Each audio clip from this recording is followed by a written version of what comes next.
ഈ കറിക്കുണ്ടല്ലോ ഒരു പ്രത്യേക ടേസ്റ്റ് ഉണ്ടാവും. കാരണം വെച്ചാൽ പുറത്ത് നല്ല മഴ, സാധനങ്ങൾക്കൊക്കെ ആണെങ്കിൽ പൊരിഞ്ഞ വില, ഒരു സാധനം വാങ്ങാനാണെങ്കിൽ പുറത്ത് പോകാനുള്ള മടി. ആ സമയത്ത് ഉണ്ടാക്കാൻ പറ്റിയ നല്ലൊരു കൂട്ടക്കറിയാണ് ഇട്ടത്. നമ്മൾ ഫ്രിഡ്ജ് തുറന്ന് നോക്കിയപ്പോൾ ഒരു 1/4 കിലോൻ്റെ അടുത്ത് കുറച്ച് ഇറച്ചിയുണ്ട്. അത് നമുക്ക് കറി വെച്ചാൽ തികയൂല. ഇനിയിപ്പോൾ കറിയാണെങ്കിൽ ഒന്ന് വേണേനും. അപ്പോൾ ഉണ്ടാക്കാൻ പറ്റിയ കറിയാണ്. നമുക്ക് കുമ്പളങ്ങ നല്ലോണം ഒന്ന് കഴുകി വൃത്തിയാക്കി മുറിച്ചെടുത്ത് കുറച്ച് വലുതാക്കി മുറിച്ചെടുക്കണേ. അതിലേക്ക് സവോളയും പച്ചമുളകും കരിവേപ്പിൻ്റെ പിന്നെ തക്കാളിയും ചേർത്ത് കൊടുക്കുക. പിന്നെ നമ്മൾ എടുത്ത് വെച്ച 1/4 കിലോ ചിക്കൻ കഴുകി വൃത്തിയാക്കിയ ശേഷം അതും ചേർത്ത് കൊടുക്കുക.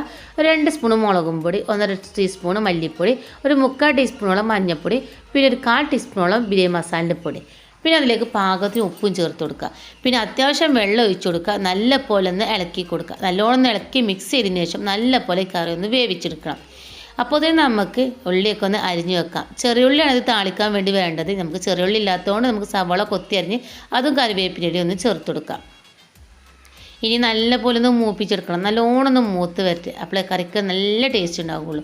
അപ്പോൾ നല്ലൊന്ന് മൂത്ത് വരുന്ന സമയത്ത് അതിലേക്ക് നമ്മൾ വറ്റൽമുളകും കുനുകുനാനരിഞ്ഞ മല്ലിച്ചപ്പും ചേർത്ത് കൊടുത്ത് അതും ചേർത്തിട്ട് ആ വെളിച്ചെണ്ണയിൽ നല്ല പോലെ ഒന്നും കൂടി ഒന്ന് മൂപ്പിച്ചെടുത്ത് ഇപ്പോൾ നല്ല സ്മെല്ല് വരുന്നുണ്ട് കേട്ടോ.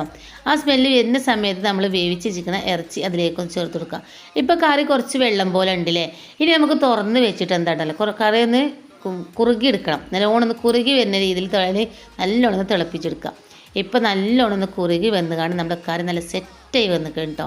ഇനി ചോറിൻ്റെ കൂടെ കൂട്ടി കഴിച്ചോക്കണേ ഒരു പപ്പടം കൂടി ഉണ്ടെങ്കിലോ കിഡിലനായി. ആദ്യം കറി ഒഴിച്ച് ആ പപ്പടം കൈകൊണ്ടൊന്ന് അമർത്തി കൊടുത്ത് കൂട്ടി കഴിച്ചോക്കണേ. അപ്പോൾ ഇഷ്ടപ്പെട്ട ലൈക്ക് ചെയ്യാനും സപ്പോർട്ട് ചെയ്യാനും മറക്കല്ലേ.